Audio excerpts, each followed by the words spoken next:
listening to Make It, a podcast by Bonsai Creative that helps creatives in film get where they're going faster by sharing the advice, knowledge, and insights of professional creatives across the film industry. I'm your host, Chris Barkley, and with me today is my good friend and Make It podcast co-host, Nicholas Buggs.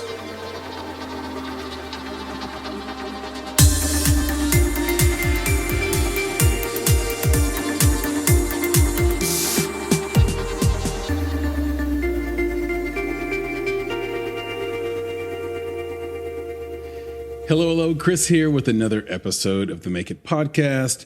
And this is an Indie Talk week, and that means I'm here with my good friend and co-founder of Bonsai Creative and co-host of this very podcast, Nicholas Buggs. Nick, say hello.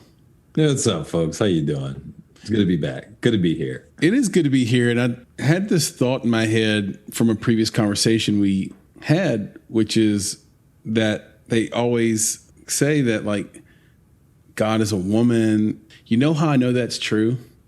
Because Siri is a woman. Siri is like, because Siri is God. Because Siri hears. She's omnipresent. She's omnipotent. She hears everything I say. This is true. If I say her name a few more times, like Candyman, she will appear. That's right. That's right. I have to be careful how I say it, because the phone's like right here, and she will jump into action. Is she God or is she Santa, bro? Because she knows when you're sleeping. You know, she knows when you're awake. So Siri knows my heart rate. She knows my VO2 max. That's right. She knows how deeply I sleep, what my REM sleep is like. Hey, I mean, and she's only going to get that much more powerful. That's right. And again, you know, like I was telling you before, it's crazy how all of this AI stuff that we get that has a voice, it's a woman every time. Like, it's just guaranteed it's going to be a woman, you know, because it's such a soothing thing, you know, like it makes you feel at ease, you know? Yes. They need me. I need to do Siri voices. That's what I need to do. You know, I need to do those AI voices like when you start a Zoom call. Mm-hmm. This call is being recorded. It could be a great paycheck for you, Nick. It could be a side gig for you. I'm not going to stand in your way. That's not what good partners do. Good partners let you fly. Right. Let you. That's right. Go explore the world, Nick. Go be you have a great voice. Go be a voiceover guy. We'll get you in touch with Gary Scales. There you go. You know, he'll voiceover guy. Wait. Let me do it again. Okay. You ready? Mm-hmm. This call is being recorded by Bonsai Creative. I thought you were going to say by God. You're right. This call is being, but that's really what you could say after a while, because listen, I read an article, this was years ago, that said that Facebook knew you better than your wife or husband or partner would know you. Like, I you give it, them the best version of yourself, your partner. You give them the version of you want them to see. But the real you sneaks off to the pantry at night and shoves Oreo cookies into his face. That's the real you. I don't know. Maybe it's the other way around. The real maybe you masturbates twice a day. You're right, but maybe it's the spouse. Siri knows. Siri knows. She know. If Siri knows when I'm playing basketball, and she can tell the difference between basketball, the elliptical, and me lifting weights. Yeah, right. She knows the difference between when I'm sitting down typing or when I'm taking a little personal time. I see. A personal siesta. That's right. And during your siesta, does she like automatically put on a playlist? But that's the next level. Once we get comfortable with it, once we're okay with it, once we're convinced that she's our friend. Right. Right. Just looking out for us, making a way in the universe. If you pray to her at night, you will be successful. Right. In all things. In all things. All right. Tie right over. I'm excited about our conversation today. We're going to talk a little bit about mentorship, talk a little bit about how to get mentors and that the idea of them being sort of at the center, the foundation of what a film community is and what actually creates a film community. It was like an epiphany we had earlier today, just thinking about the fact that like making a film isn't really the thing that makes you part of a film community at all. It's kind of like the output of, all that stuff in collaboration. And we get caught up with the business of it. Like this week, I couldn't help but read the numbers. F9, Fast and Furious 9, it released to 4,000 theaters, far more than any other movie so far. So it's hugely distributed. It's going to do huge numbers for that reason alone. Yep. Quiet Place still leads the box office. And the line from like March to now for movie going is like it's like it's an arrow straight up. I mean, it's topping 80 million a week. Like it's doing wonderful numbers. But when you step back away from that, what makes that possible? And I think a lot of it is creating very basic networks that we call film communities. Yep. I think I've mentioned on the podcast before that I am on the board of the Women in Film and Television as an advisory board member.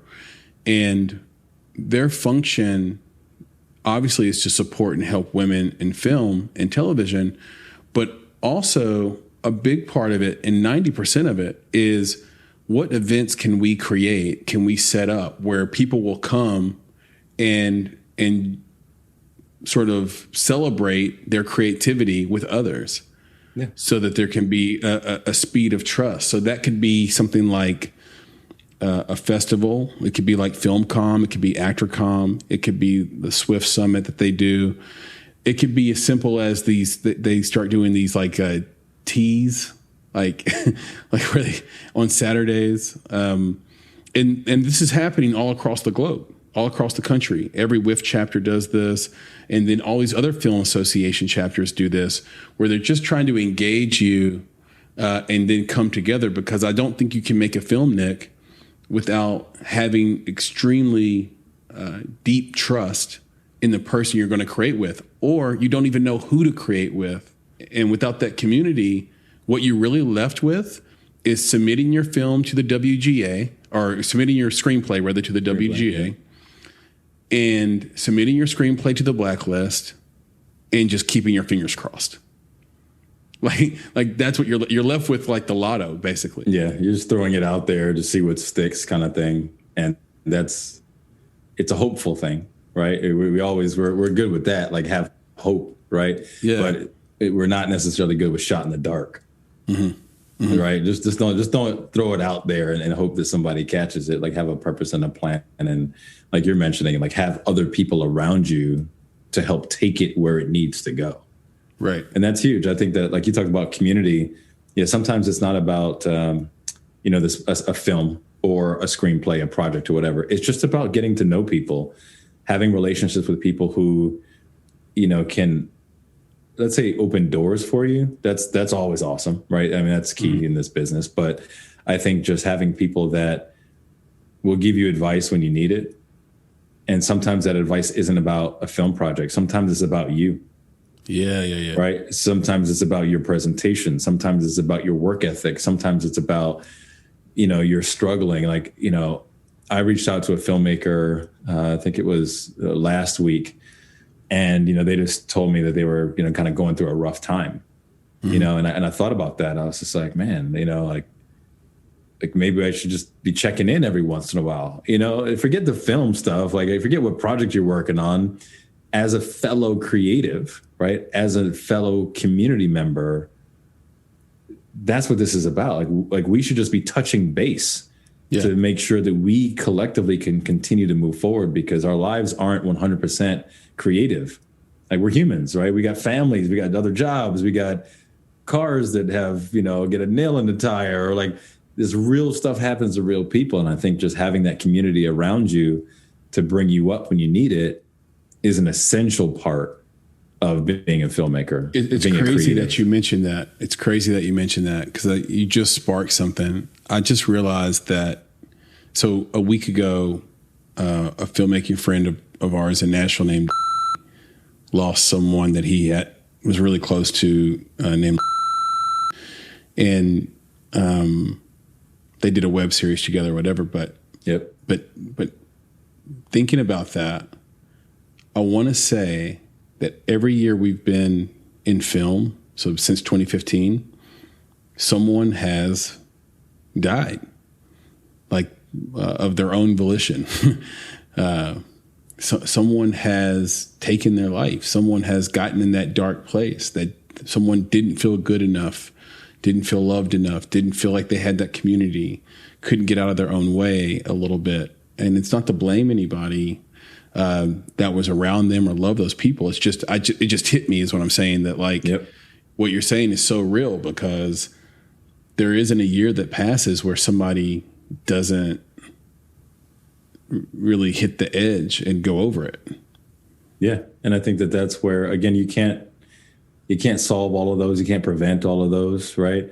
Mm-hmm. But I think that, I think we've talked to, some filmmakers that, have told us like they had a tough time last year, right? Went through depression, it was very difficult, and we all go through our own stuff. Right. But since we know that we can't do the creative side of things without each other, sometimes I mean, it's something that we're going to tackle at some point, man. I don't know how we're going to do it. Yeah, we got to figure it out. We do, but we're going to figure it out. We're like, but what we do, to be a way. We're connectors, and I would say last week alone, between online meetings and in-face meetings, we probably did 7, maybe 8.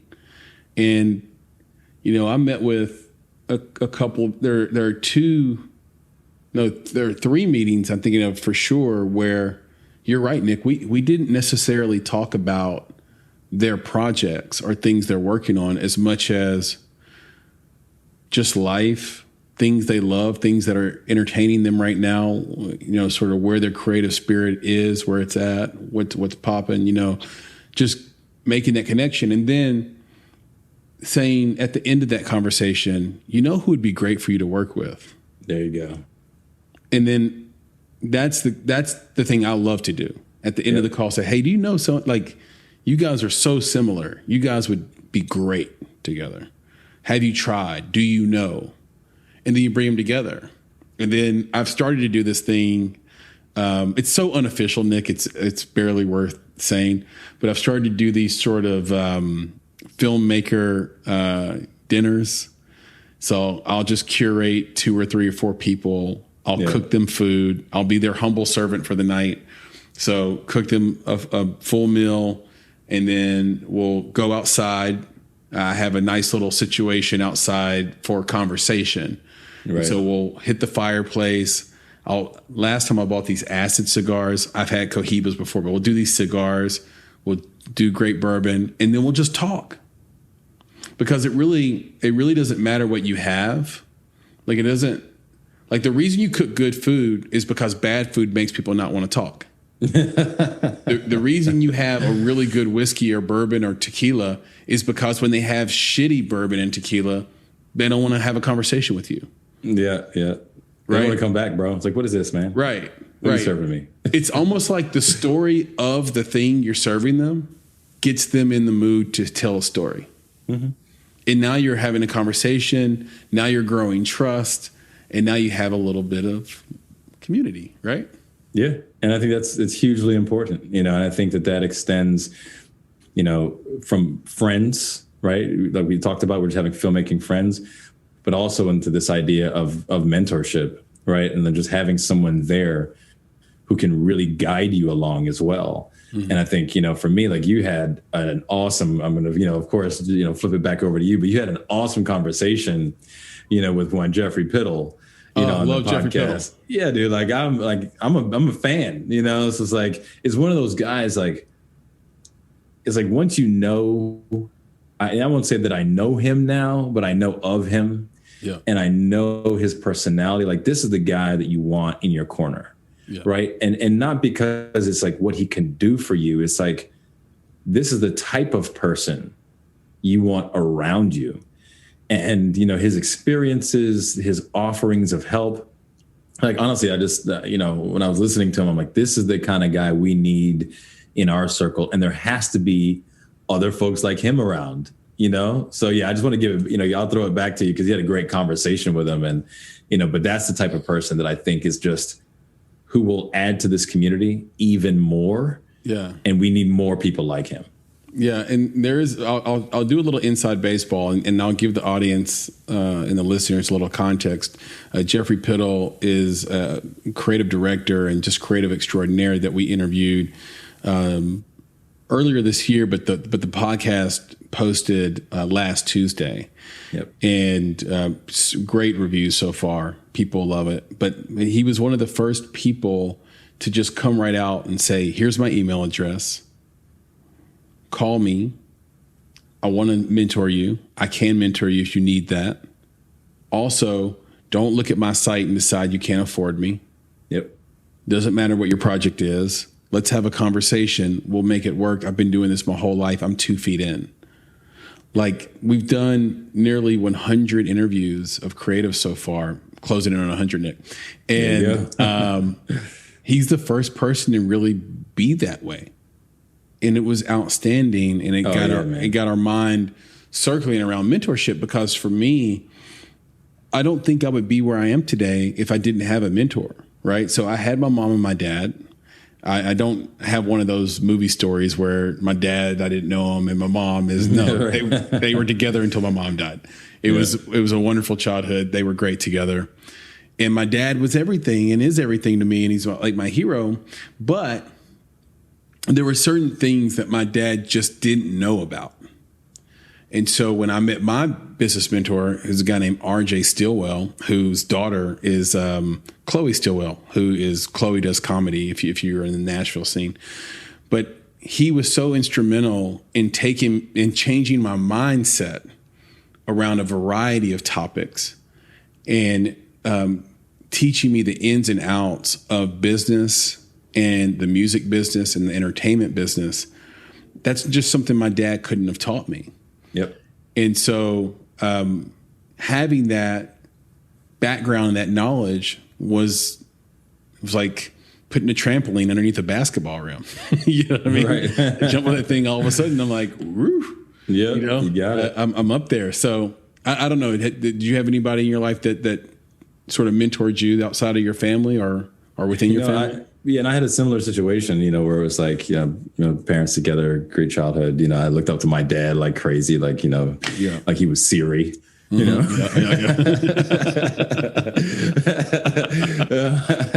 But like, I never actually had, a mentor. And I think that is one of the things, like if I could honestly say, if I have a regret in life, it was that. Like I found that out probably when I was, a couple years out of college, that I had the opportunity to have a mentor when I was in school. Mm-hmm. One of my professors, Craig Stevens, just an awesome guy, period. Yeah. Like he just, he's an artist. He's a, project manager. He's an events guy. He's like, he just does everything, right? He's a jack of all trades, and he's just so good at everything he did.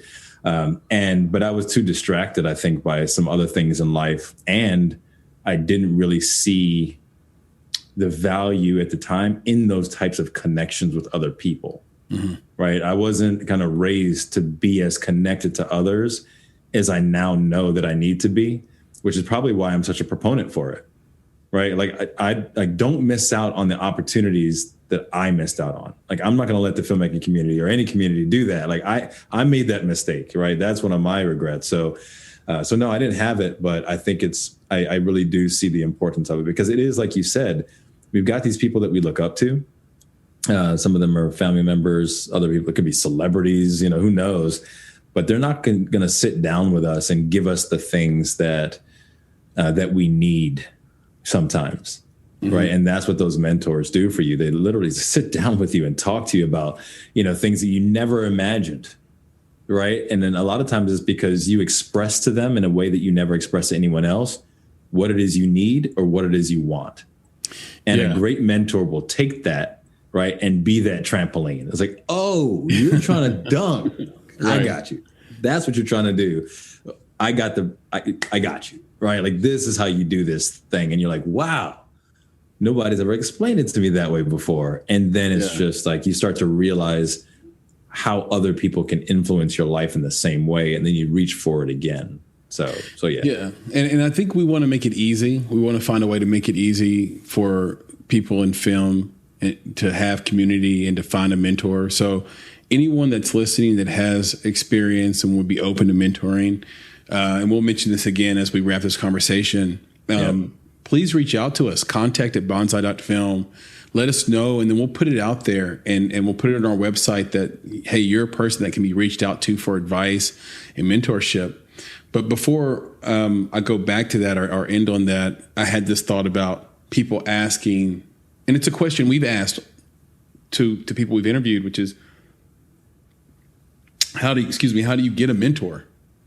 Yeah. And when I think back on my experience, I was 22 years old when RJ came into my life. I was so young, and I was like an immature 22. Like I was like a 16-year-old. Really, when I look back on it, I just had man responsibilities, but I was so not there. And if someone were to ask me, well, how did you do that?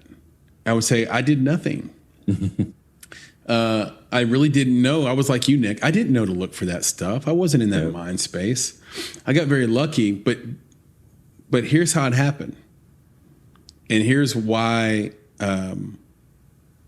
I want to give some props to the original mentor, to the second that helped me get the second mentor. So I was always taught that if you agree to do a job, that's on you. So you need to go out there and do it the best you can do it. You don't go and do a job and say, oh, well, I'm only getting paid this, or, oh, it doesn't matter. I'm just like a guy who scoops ice cream. I'm not changing the world here. Like, you never take a pessimistic philosophy into a job you agreed to. Right. You agreed to the pay. You agreed to the terms. You agreed to the days. So go do a great job. And at the time, I was waiting tables. And I'm telling you, Nick, it was just waiting tables, but I was going to be the best damn waiter that this town has ever seen. Right. And that was just seriously the mindset. I would go and sing to my customers. I would have just incredible speed of service and just anything I could do to sort of take me to the next place. My section was always immaculately clean, and there's just little things you can do to make people comfortable when they're going to have a lunch or dinner. And sure enough, I rose basically as high as I could rise within a given period of time, right? Because the best sections go to the most tenured servers. That's how the restaurant game works. And I just wasn't going to be more tenured than these people who had been there 10, 15 years. That's right. Yep. Right. So there were like 2 or 3 people like that. And then I was like the very next person. And had I not done that, I would not have run into this group of businessmen who I was waiting on. And in the middle of the lunch, it wasn't even at the end. And they said, let me just ask you a question. And I said, okay. And they said, what are you doing here? Right. And I said, well, you ordered the grilled chicken. And they're like, no, Chris, what are you doing at this job? Right. Yeah. And he said, here's what I want you to do. I want you to call this person on Monday. And that person was RJ. And I didn't know he was going to be a mentor. I just thought it was going to be a cool job, a different job, something that was challenging, and it was challenging. Right. It was hard. Just something that was different, something that wasn't in the service industry. But what a mentor does is they mentor you and you don't realize it until after the fact. That's what makes it so brilliant, is that they're expanding the limits that you've put on yourself. When I started that job, after the waiter job, when I started that job with RJ, I thought that if you made $50,000 to $70,000 a year, you were rich, because I grew up so modestly. Yeah. It's like, whoa, I didn't have a thought that I could do better than that. Yep. It never crossed my mind. I just did. And it wasn't because I was pessimistic. I just hadn't seen that much of the world. I just didn't know what I didn't know. Right. And so every day spent there with him was like, didn't know that. Yeah. Oh, got it. Oh, that's possible. And then by the time, eventually you leave the nest And when that time happens, you have a whole new outlook on what's possible and what you can achieve in the world. Exactly. And then you can go change the world and give it back to somebody else. Give it back to someone else. There you go. That's the key, man. And it's because it's not, I feel like the mentorship is, part the skill, right? It's part the art. It's part the belief. It's part the perspective, right? You got a new perspective that you never had, but it's all of these things, right? Because someone believes in you, right? They see your potential and they're willing to take it up for whatever notch it is. He didn't maximize your potential. He lifted that, right? He took advantage of it and said, look, you can do these things. And then when you realize that, you realize you could do more things. And honestly, like you said, that's what we're trying to get from this community. And we know that there's other people out there who are willing and able to do this. And I think that they, especially there's a lot of seasoned folks that, understand that legacy is beyond the things that they create. Mm-hmm. Right. And legacy is about, what they leave behind in the hearts and minds of others. So, yeah, we're 100% doing a call to action right now. Right. This is like, hey, if you want to leave a legacy of goodness, right, in other people's lives, in other people's hearts and minds, and you want to be a mentor in any way, shape, or form, contact us. We want to hear about it so we can share that with other people. It doesn't matter where you are, it doesn't matter. We can connect across the universe as we're doing right now. So Nick, let's help these folks out a little bit. Are we going to create a separate tab on the webpage for this, just called mentors, or how do you want to do it? I think, the first thing is let's get those names, right? I think that's the first thing, is that if you're interested, right, let's get the names. Because if I get one person, right, then I don't know if a tab on the website is going to be worth it, right? But we get a couple people offering their support, and we'll figure out the best way for our audience, right, those filmmakers, to come through us to reach them, right? We don't necessarily want people to be inundated or anything like that either. So we got to think through this a little bit. But the first thing is like, let's just go with our hearts and ask, right? We don't have the infrastructure set up, and that's okay, because we're just literally coming out of with our hearts right now and saying that we want those types of people. We want you to contact us so that we can get you in touch with other people who need you, and then we'll figure all that other stuff out later. Because I'm sorry, you start with love, man. Everything else works itself out. That's beautiful, and that's exactly how I feel as well. We'll figure it out on the back end, but right now. We started with one. We have Jeffrey Piddle. That's right. All right. Let's get it. Let's get a small basket full and grow it from there, because it's so valuable to be a mentor to someone in this community. So again, the way to do that is to email us at contact@bonsai.film. And Nick, there are other ways to contact us as well. You can contact us, at _bonsai creative. That's on Instagram and on Twitter. On IG, we get a lot of messages there. I think that's a fine way to share your desire to be a mentor with us. So again, _bonsai creative.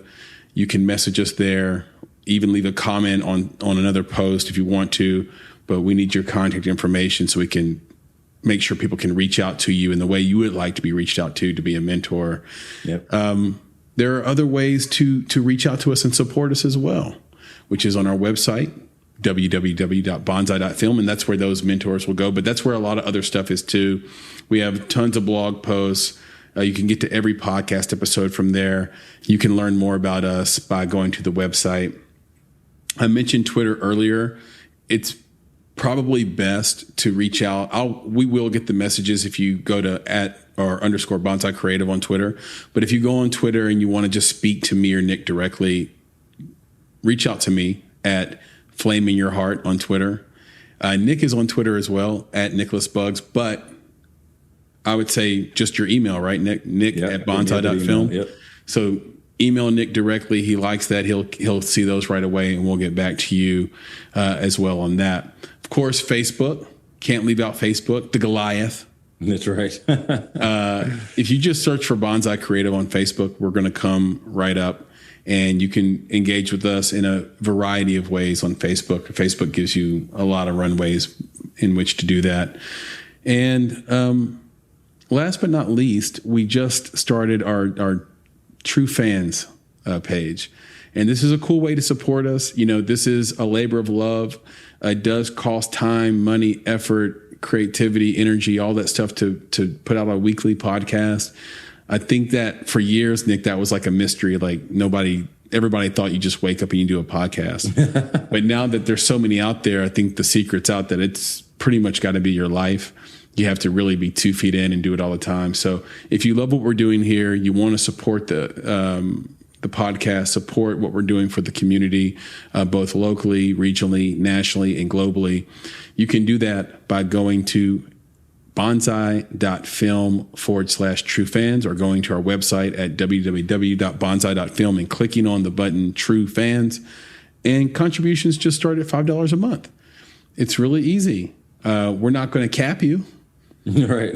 But it starts at just like the cost of like a Starbucks coffee, Nick. Like you can just one day just not get some drink full of caramel, chocolate, and whipped cream that has a shot of espresso in there. Yeah. Well, let's just say keep the coffee. Just don't get the muffin.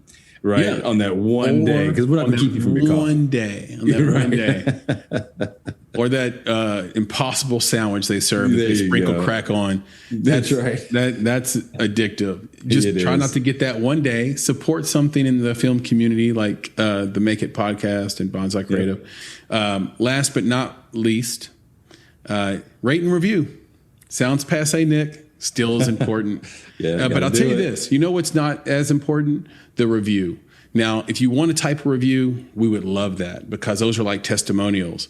Yep. But what's really important is just click that 5 stars. That literally takes 3 seconds.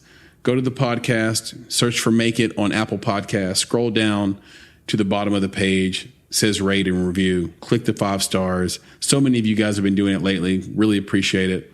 Click that, and that really helps us be seen, first of all, and 2, get better guests that can give you better advice, tools, tactics to help you thrive in the film industry. So anyway, enough of all the information share. Nick, can you bring us home with the credo?